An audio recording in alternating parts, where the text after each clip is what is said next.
यदि 20वीं सदी को मानव इतिहास में सबसे खूनी सदी के रूप में याद किया जाता है, जिसमें 2 विश्व युद्ध, नरसंहार और परमाणु विनाश शामिल थे, तो 21वीं सदी भी उस भयावह विरासत को प्राप्त करने की राह पर है। लेकिन हिंसा का चरित्र बदल गया है। ये खाई युद्ध या वैश्विक संघर्ष में उलझी राष्ट्रीय सेनाओं का युग नहीं है। इसके बजाय इसे असम्मित युद्धों, गृह संघर्षों, विद्रोहों और विदेशी हस्तक्षेपों द्वारा परिभाषित किया गया है। लगभग हर मामले में सबसे अधिक कीमत चुकाने वाले लोग नागरिक होते हैं। अफगानिस्तान और इराक से लेकर यूक्रेन, इथियोपिया और म्यांमार तक आधुनिक युद्ध ने शहरों को खंडहर में बदल दिया है, परिवारों को शरणार्थी बना दिया है और पूरी पीढ़ियों को संपार्श्विक क्षति में बदल दिया है। चौंकाने वाली सच्चाई ये है, आज युद्ध केवल स्वतंत्रता या रणनीति के नाम पर नहीं लड़ा जाता है। ये तेजी से अहंकार, शक्ति प्रदर्शन और नागरिक पीड़ा को खारिज करने की छूट से बना हुआ है। आइए जाने नागरिक मौतों का गणित। सैद्धांतिक रूप से समकालीन अंतर्राष्ट्रीय मानदंड, जिनेवा कन्वेंशन और मानवाधिकार संधियों में निहित गैर लड़ाकों को होने वाले नुकसान को सीमित करने वाले हैं। व्यवहार में इन सुरक्षा उपायों को नियमित रूप से नजरअंदाज किया जाता है। आधुनिक युद्ध क्षेत्र की बहादुरी के बारे में कम है और रणनीतिक बमबारी, आर्थिक घेराबंदी और शहरी युद्ध के बारे में अधिक है, जो सभी निहत्थे लोगों को असमान रूप से प्रभावित करते हैं। ब्राउन यूनिवर्सिटी के वॉटसन इंस्टीट्यूट द्वारा कॉस्ट्स ऑफ वॉर प्रोजेक्ट 9/11 के बाद के संघर्षों से होने वाली मौतों का सबसे व्यापक हिसाब प्रदान करता है। इसके अनुमानों के अनुसार Afghanistan, Iraq, Pakistan, Syria, Yemen और अन्य जगहों पर अमेरिकी नेतृत्व वाले युद्धों में सीधे 9 लाख से अधिक लोग मारे गए हैं, जिनमें नागरिक और लड़ाके दोनों शामिल हैं। लेकिन जब अप्रत्यक्ष मौतों, युद्ध प्रेरित भूख, बीमारी, पानी की कमी और चिकित्सा बुनियादी ढांचे के पतन के कारण होने वाली मौतों को शामिल किया जाता है, तो ये आंकड़ा 45 लाख से 47 लाख लोगों तक बढ़ जाता है। ये आंकड़े अमूर्त नहीं हैं। वे सामूहिक कब्रों में दफन बच्चों, भूखे मरते परिवारों, गर्भवती महिलाओं का प्रतिनिधित्व करते हैं जो बिजली के बिना अस्थायी अस्पतालों में मर गईं। वे युद्ध को एक नीतिगत साधन के रूप में मानने की कीमत का प्रतिनिधित्व करते हैं, जब इसके मानवीय लागतों को अनदेखा करना असंभव हो गया। यूक्रेन बड़े पैमाने पर युद्ध की वापसी। जब रूस ने फरवरी 2022 में यूक्रेन पर पूर्ण पैमाने पर हमला किया, तो कई लोगों का मानना था कि ये पारंपरिक युद्ध के युग की वापसी थी, टैंकों, सेनाओं और परिभाषित युद्ध रेखाओं का टकराव। लेकिन तब से जो हुआ है वह कहीं अधिक कपटपूर्ण है। नागरिक आबादी और बुनियादी ढांचे को लगातार निशाना बनाना, अक्सर सैन्य आवश्यकता की आड़ में। अप्रैल 2025 तक संयुक्त राष्ट्र ने यूक्रेन में 13,000 से अधिक नागरिक मौतों और 31,000 से अधिक चोटों की पुष्टि की है। ये रूढ़िवादी आंकड़े हैं जो युद्ध के कोहरे और अग्रिम पंक्ति के क्षेत्रों तक सीमित पहुंच से बाधित हैं। वास्तविक क्षति कहीं अधिक होने की संभावना है। रूसी हमलों ने बिजली ग्रिड, पानी की आपूर्ति, अपार्टमेंट ब्लॉक, अस्पतालों और स्कूलों को निशाना बनाया है। बार बार निंदा के बावजूद यूक्रेनी प्रतिक्रियाओं ने कभी कभी पीड़ा को बढ़ाया है, खासकर विवादित क्षेत्रों में। मारियुपोल, खार्किव और बखमुत जैसे शहर विनाश के पर्याय बन गए हैं। लाखों लोग भाग गए हैं। UNHCR यानी संयुक्त राष्ट्र शरणार्थी एजेंसी के अनुसार 80 लाख से अधिक यूक्रेनी अब पूरे यूरोप में शरणार्थी हैं, जबकि 50 लाख अन्य आंतरिक रूप से विस्थापित हैं। आर्थिक पतन गहरा है, आघात अथाह है। आज डोनेट्स्क में पैदा हुए बच्चे के लिए सामान्यता एक दूर का सपना है। इथियोपिया का टिग्रे युद्ध, नरसंहार के बीच खामोशी। यूरोपीय सुर्खियों से दूर इथियोपिया के तिग्रे क्षेत्र में 2020 से एक और भयावहता सामने आई, जो संघीय सरकार और टिग्रे पीपुल्स लिबरेशन फ्रंट यानी TPLF के बीच एक राजनीतिक गतिरोध के रूप में शुरू हुआ। वह तेजी से एक पूर्ण मानवीय आपदा में बदल गया। मानवाधिकार समूहों और सहायता संगठनों द्वारा संकलित अनुमानों के अनुसार संघर्ष के दौरान 3 लाख से 5 लाख लोग मारे गए होंगे, जिनमें से कई गोलियों या बमों से नहीं, बल्कि अकाल, बीमारी और चिकित्सा आपूर्ति की कमी से मारे गए, जो नाकेबंदी से और खराब हो गए। इन आंकड़ों को उस तरह की निरंतर अंतर्राष्ट्रीय जांच या आक्रोश नहीं मिला है जैसा कि अन्य जगहों पर समान संख्या में हो सकता था। ये असमानता वैश्विक असमानता के बारे में बहुत कुछ कहती, न केवल संसाधनों में बल्कि सहानुभूति में भी। मानवीय सहायता की कोशिशों को लगातार रोका गया। यौन हिंसा को सभी पक्षों द्वारा हथियार बनाया गया। जातीय लक्ष्यों और प्रतिशोधी नरसंहारों का खामियाजा नागरिकों को भुगतना पड़ा। आज जबकि बंदूकें ज्यादातर शांत हो गई हैं, घाव, शारीरिक, मनोवैज्ञानिक और आर्थिक अभी भी खुले हैं। म्यांमार, एक राष्ट्र निरंतर संघर्ष में। फरवरी 2021 में म्यांमार में सैन्य तख्ता पलट के बाद से देश एक गृह युद्ध में उतर गया है जो बिगड़ता जा रहा है। प्रदर्शनकारियों को गोली मार दी गई है, पत्रकारों को जेल में डाल दिया गया है और पूरे गांवों को जातीय अल्पसंख्यकों और असंतुष्टों को निशाना बनाने वाले सफाई अभियानों के तहत जला दिया गया है। सशस्त्र संघर्ष स्थान और घटना डेटा के अनुसार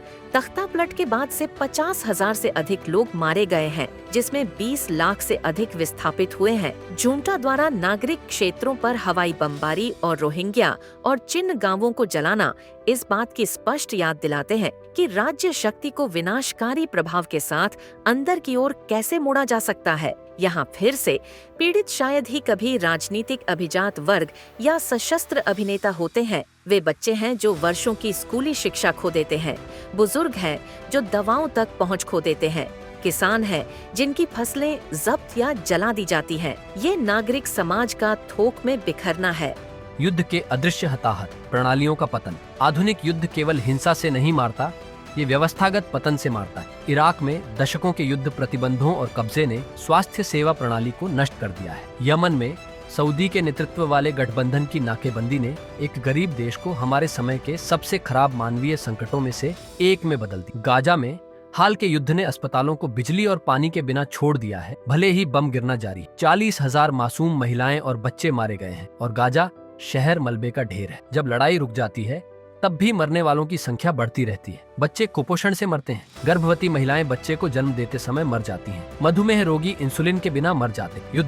युद्ध विराम से अधिक समय तक जीवित रहता है क्योंकि इसने उन प्रणालियों को नष्ट कर दिया है जो जीवन को बनाए रखती हैं। ये वह लागत है जो शायद ही कभी राजनीतिक भाषणों या सुरक्षा ब्रीफिंग में दिखाई देती है। ये सैन्य बजट में एक लाइन आइटम नहीं है, लेकिन ये वास्तविक है और शायद किसी भी युद्ध क्षेत्र की जीत से अधिक स्थायी है। सैन्य समाधानों का भ्रम। सैन्य हस्तक्षेपों को अक्सर आवश्यक बुराई के रूप में प्रस्तुत किया जाता है, जिसे शांति बहाल करने या अत्याचार को खत्म करने के लिए अंतिम उपाय के रूप में उचित ठहराया जाता है। फिर भी इतिहास बार बार दर्शाता है कि सैन्य कब्जे या सशस्त्र प्रतिक्रियाएं शायद ही कभी दीर्घकालिक स्थिरता का परिणाम होती हैं। 2003 में इराक पर अमेरिका का आक्रमण इसका एक उदाहरण है, जिसमें सामूहिक विनाश के हथियारों को निरस्त करने और लोकतंत्र का निर्माण करने का इरादा था, किंतु इसने इसके बजाय सांप्रदायिक अराजकता, हिंसक विद्रोह और ISIS जैसे समूहों को जन्म दिया। इसी तरह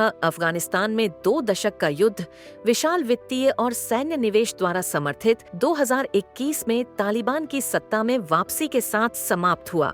एक ऐसा परिणाम जिसने मूल उद्देश्यों का मजाक उड़ाया। हिंसा को जन्म देती है, ये बदला लेने को बढ़ावा देती है, राजनीतिक एजेंसी को विस्थापित करती है और शिकायतों को मजबूत करती है। यहाँ तक कि जब सैन्य कार्रवाई तेज और तकनीकी रूप से सफल होती है, तब भी ये घावों को भरने या उन संरचनात्मक अन्याय को दूर करने में विफल रहती है जो अधिकांश संघर्षों के मूल में होते हैं।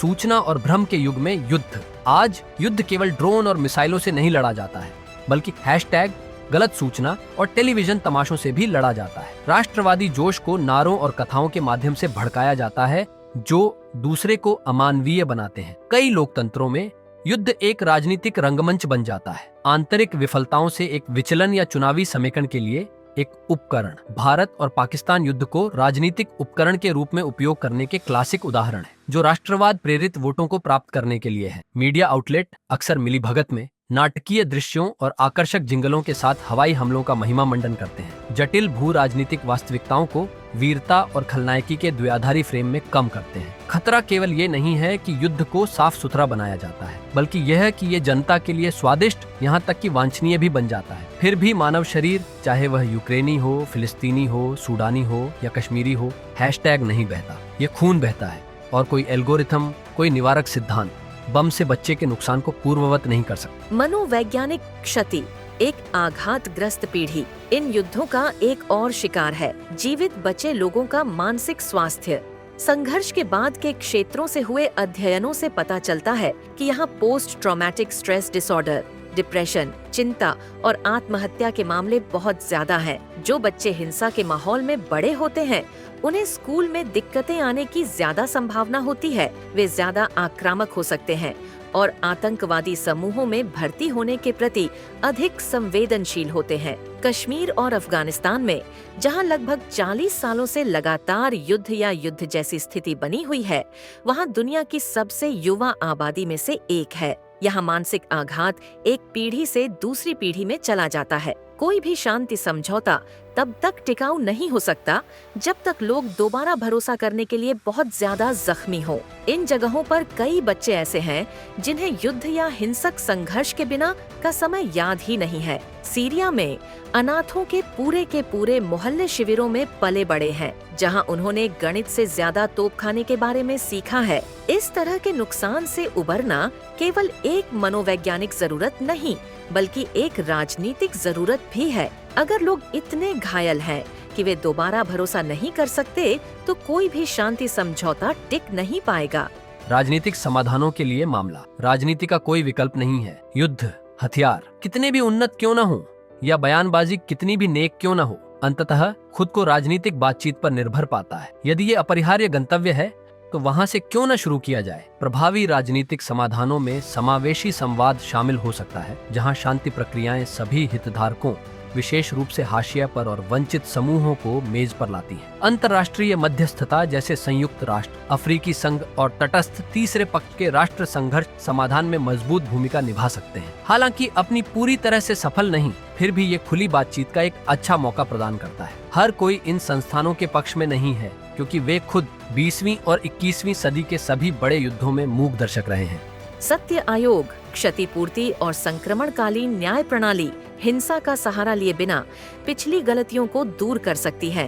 ये न्याय तंत्र अब भी शुरुआती चरण में है, लेकिन शांति निर्माताओं की भागीदारी को अधिक प्रचलित बनाने के लिए आवाजें उठ रही हैं। कोलंबियाई शांति समझौता 2016 का उदाहरण ले, जिसने FARC विद्रोहियों के साथ दशकों के गृह युद्ध को समाप्त कर दिया। हालांकि अपूर्ण, ये वर्षों की बातचीत, माफी प्रावधानों, ग्रामीण सुधार और समावेशी नीति निर्माण में निहित एक राजनीतिक उपलब्धि थी। ऐसी शांति की स्थिरता बंदूक की नोक पर नहीं, बल्कि अपने वादों को पूरा करने के लिए राज्य की प्रतिबद्धता पर निर्भर करती है।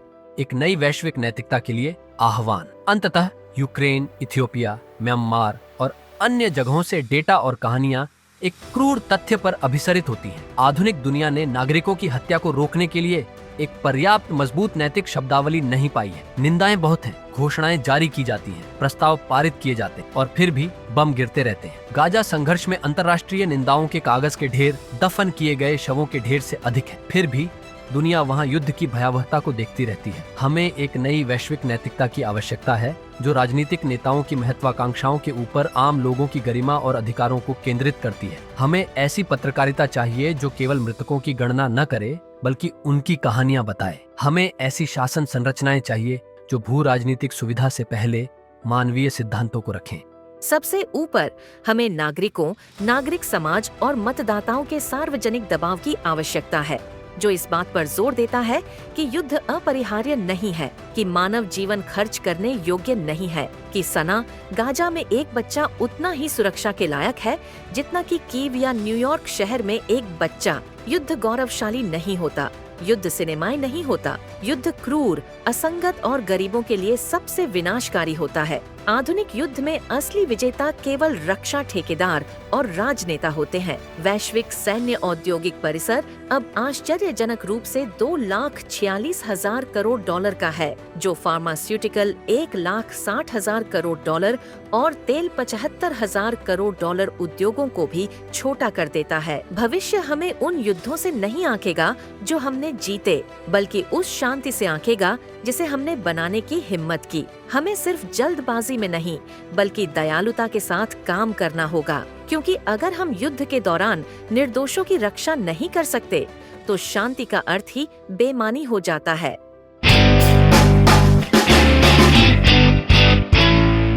तो ये था एक्सपर्ट एक्स का एक और संस्करण। ऐसे अन्य विषयों के लिए हमसे आगे भी जुड़े रहिए। धन्यवाद।